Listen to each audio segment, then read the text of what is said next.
Hello all, welcome back. शुरू करते हैं आज के updates. Question number first, recently which country announced to withdraw from the open skies treaty. Open skies treaty से समझौते से किस देश के द्वारा अभी हाल ही में हटने का एक फैसला लिया गया है? आंसर देख लेते हैं पहले यहाँ पर। Answer is C, USA. Open skies treaty क्या है? ये कुछ 34 देशों का इस तरीके का एक समूह बनाया गया था सन 2002 में, जिसमें ये कहा गया था कि एक तरीके का अगर सर्विलेंस की अगर हम बात करें या फिर वहाँ पर इस तरीके से देखें कि जो भी किसी भी तरीके के ऑब्जर्वेशन से रिलेटेड, यानी कि जो भी टेरिटरी होगी किसी भी कंट्री की, तो उसका ऑब्जर्वेशन किया जा सके, उसका निरीक्षण परीक्षण किया जा सके, जो कि उन्हें सैन्य अभ्यासों में भी सहायता करे। और उसके अलावा भी बहुत सारे इसके अलग अलग पॉइंट्स थे। तो इसके लिए 2 सिग्नेटरीज बनाए गए थे। पहला सिग्नेटरी था यूएसए और दूसरा सिग्नेटरी था रशिया। अब रशिया और यूएसए दोनों के आपसी मतभेदों के चलते यूएसए ने भी हाल ही में ये डिक्लेयर किया कि हम इस ट्रीटी के अंदर शामिल नहीं रहेंगे। यहाँ ये कहा गया यूएसए के द्वारा कि रशिया ने ये जो ट्रीटी है इसके साथ किसी तरीके का खिलवाड़ किया है या इसके किसी पार्ट को एक तरीके से स्टक करके रखा हुआ है, रोका हुआ है। तो इस वजह से क्या है कि यहाँ पर जो है विड्रॉ कर लिया गया है यूएसए के द्वारा ओपन स्काईज ट्रीटी से। इसी तरीके की एक कुछ ट्रीटी जो है वो इंडिया की भी चलती है। जैसे ओपन स्काईज ट्रीटी जो है वो इंडिया और जापान के साथ भी चलती है। 2017 में इस तरीके का एग्रीमेंट बनाया गया था भारत और जापान के बीच में। तो ध्यान रखिएगा, तो ये भी भारत और अगर जापान की बात आए तो वहाँ पर भी ओपन स्काईज ट्रीटी है। और यहाँ पर अगर बात की जाए तो 34 देशों का ये पूरा एक समूह है। Move to the next question, what is the rank of India in the making of PPE kit. PPE kit के बनाने के लिए भारत की जो रैंक दी गई, पीपीई किट के निर्माण में भारत की जो रैंक आई है यहाँ पर, दैट इज़ सेकंड। ठीक, ध्यान रखिएगा, चाइना के बाद में भारत जो है वो दूसरे नंबर पर है पीपीई किट के निर्माण में। पीपीई किट क्या है? Personal protection equipment kit.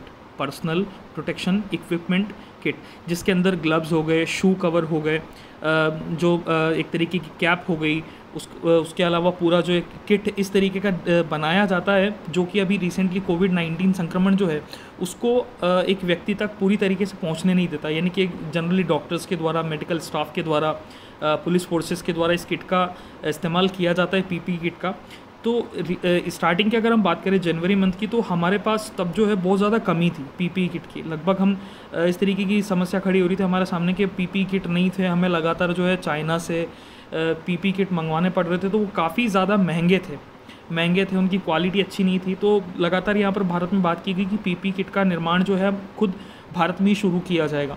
और आज ये हम उस स्थिति में पहुँच चुके हैं कि प्रतिदिन 2.06 लाख पीपीई किट का निर्माण भारत में किया जा रहा है। ठीक है, ध्यान रखिएगा। अभी हमारे पास में अगर हम देखें तो अगर जनवरी की बात करें तो हमने 2.75 लाख पीपी किट हम जो है इंपोर्ट कर रहे थे लगातार। लेकिन अब हमारे पास में इतना PP kit 2.06 lakh PP kit हम एवरीडे प्रोड्यूस कर रहे हैं ऑन एन एवरेज। और टोटल जो हमारे पास में स्टॉक बफर हो चुका है पीपी किट का, दैट इज़ 15.96 लाख, यानी कि लगभग 16 लाख के समथिंग हमारे पास में पीपी किट वर्तमान समय में मौजूद हैं। Move to the next question, what is the rank of India in terms of foreign currency reserve. विदेशी मुद्रा भंडार के अगर हम के बारे में अगर बात करें तो भारत की यहाँ पर रैंक क्या दी गई है? ध्यान रखिएगा, विदेशी मुद्रा भंडार की अगर बात की जाए तो यहाँ पर भारत का नंबर आता है 8वें नंबर पर। इस सूची में अगर पहले नंबर पर अगर हम बात करें तो चाइना इस सूची में पहले नंबर पर आता है। फॉरेन करेंसी रिजर्व में भारत का नंबर जो है दैट इज़ 8th। अगर भारत के टोटल रिजर्व्स की बात की जाए तो टोटल रिजर्व जो है हमारा बढ़कर वो हो चुका है 487.04 लाख करोड़। ठीक है, इतना अरब डॉलर जो है वो हमारा पहुंच चुका है एक तरीके का विदेशी मुद्रा भंडार, foreign currency reserve. Foreign currency reserve के अंदर 2-3 कंसेप्ट लिए जाते हैं, ध्यान रखिएगा यहाँ पर। जैसे कि अगर हम बात करें एफसीए का मतलब होता है फॉरेन करेंसी एसेट्स, विदेशी मुद्रा प्रतिभूतियाँ, plus gold, plus SDR, plus IMF reserve. तो ये कुछ इस तरीके के रिजर्व्स हैं जो काउंट किए जाते हैं फॉरेन करेंसी रिजर्व्स के अंदर। टोटल ये 4 चीज़ें यहाँ पर काउंट की जाती है, एफसीए, गोल्ड, एसडीआर और आईएमएफ रिजर्व। जो भी रिजर्व विद आईएमएफ हम उसको कुछ भी कह सकते हैं, दोनों में से। तो ध्यान रखिएगा, ये चारों चीज़ें यहाँ पर इंक्लूड करके फॉरेन करेंसी रिजर्व बनाया जाता है। 8वें नंबर की हमारी रैंक है। ठीक है, बढ़कर हमारा जो भंडार है वो हो चुका है 487.04 अरब dollar. Move on to the next question, what is SDR in the context of IMF. अभी हम लास्ट क्वेश्चन में बात की ही थी हमने एसडीआर की, तो अब यहाँ पर एसडीआर का नाम है कि आईएमएफ के अगर कंटेक्स्ट में अगर बात की जाए तो एसडीआर की फुल फॉर्म क्या है। What is SDR? एसडीआर कहे जाते हैं स्पेशल ड्रॉइंग राइट्स, विशेष आहरण अधिकार। एक प्रकार की करेंसी का प्रतिरूप होता है एसडीआर, जो कि आईएमएफ के द्वारा प्रतिरूपित किया जाता है, यानी कि आईएमएफ के द्वारा चलाया जाता है। जब कभी भी किसी देश के द्वारा आयात एवं निर्यात की या व्यापार की बात की जाती है तो उन्हें कुछ रिजर्व होता है एक तरीके का, वो आईएमएफ के साथ बनाना होता है करेंसी रिजर्व के फॉर्म में।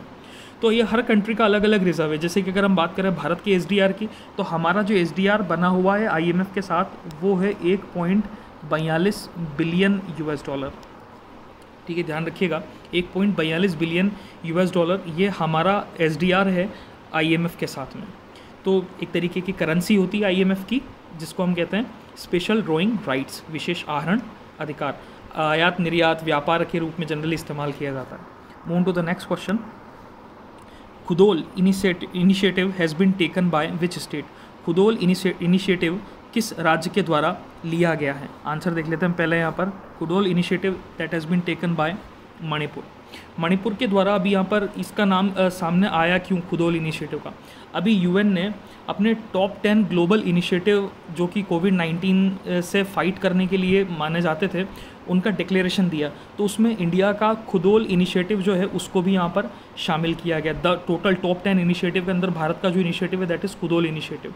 एक एनजीओ है, बात करें अगर मणिपुर का, जिसका नाम है या ऑल।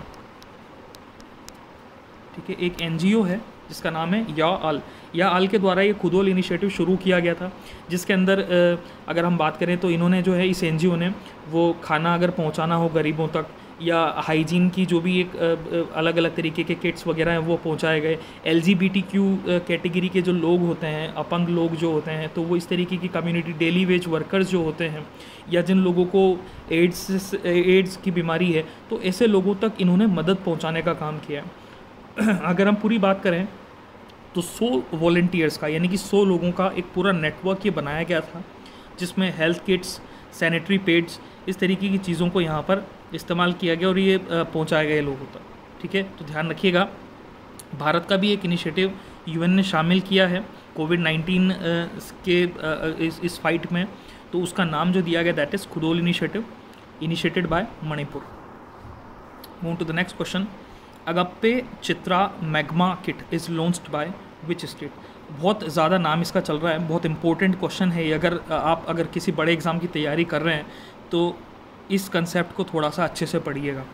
अगप्पे चित्रा मैग्मा किट किस राज्य के द्वारा लॉन्च की गई? आंसर देख लेते हैं पहले। That is been launched by Kerala. एक इंस्टीट्यूट है यहाँ पर जिसका नाम है Shri Chitra Tirunal institute for medical science and technology. Shri Chitra Tirunal institute for medical science and technology और अगप्पे डायग्नोस्टिक्स, इन दोनों ने मिलकर एक ऐसा किट निजात किया है जिससे बहुत कम कीमत में ज़्यादा से ज़्यादा लोगों का कोरोना टेस्ट किया जा सकता है। यानी कि कोविड-19 का उनके अंदर कोई सिम्टम है उसका पता लगाने के लिए इस अगप्पे चित्रा मैग्मा किट का इस्तेमाल किया गया है।